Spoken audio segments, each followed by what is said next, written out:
find a gang of wires like this, and you can see it's what we call the roller piece here. And you want to keep the wires tight, holding them like this so they don't blow away, especially if there's wind. And at the top, there's a V shape cut out in the top cap of the sliding bar, and you want to make sure the wires are all coming through there nicely. If you have one that's gone astray, or if they're off to the side, you're going to have a problem. Bring them like that and put them through the center, and now you're ready to pop it in. So you're going to start by putting the top portion of it into the housing, up into the top rail, and then down onto the floor or the bottom rail. And make sure you push it down all the way, and then insert it until it clicks in place. That's now in a secure position. The roller piece has a neck on it like that, and that neck fits into the slot in the top of the catch frame cap.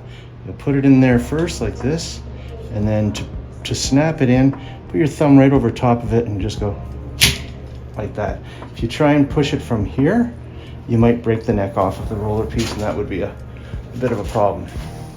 So now you can put it up inside the top rail. So it should come down on top of the bottom rail. You just center it to the bottom rail like that. And then we can start putting screws in the catch frame to secure it in place. Best to start at the bottom so that you know that, and work your way up. If you start at the bottom and then go to the top and all over the place, you might end up with it not fitting properly at the end of when you get to the middle. Just try and go slow like that.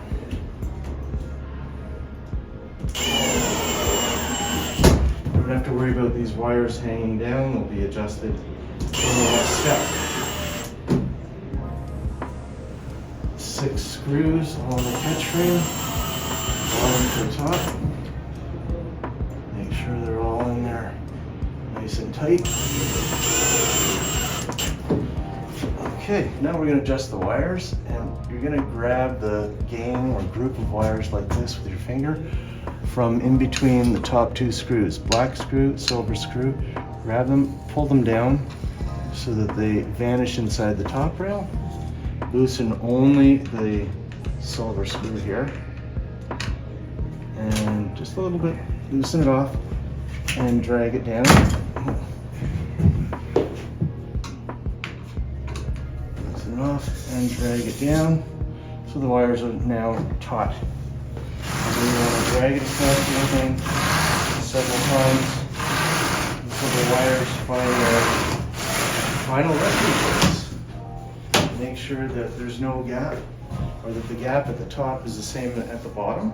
So if you have an inch at the top, you should likewise have an inch at the bottom.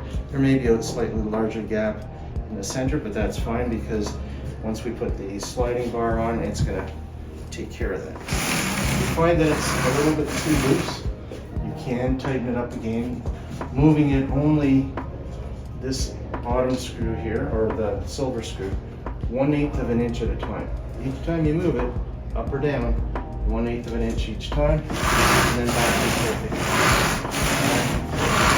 I'm going to check the wires to make sure that they're not over tight, or that they're, so if you're able to bend it a little bit with just a small amount of pressure, that's fine.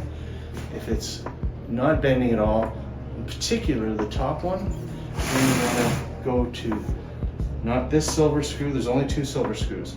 There's the one with the gang around it, and then there's one that has an individual wire. And that individual wire is the wire at the top of the mechanism, the whole system. So if it's too tight, you can just back this off by, say, about 1/8 of an inch, and then back again, back and forth 2 times. And now we've got a little bit more movement there, so that's perfect. So now we're going to install the sliding bar cover. And what you want to make sure is that you have the right orientation of the magnet. So there's a magnet on the catch frame and a magnet on the slide bar cover.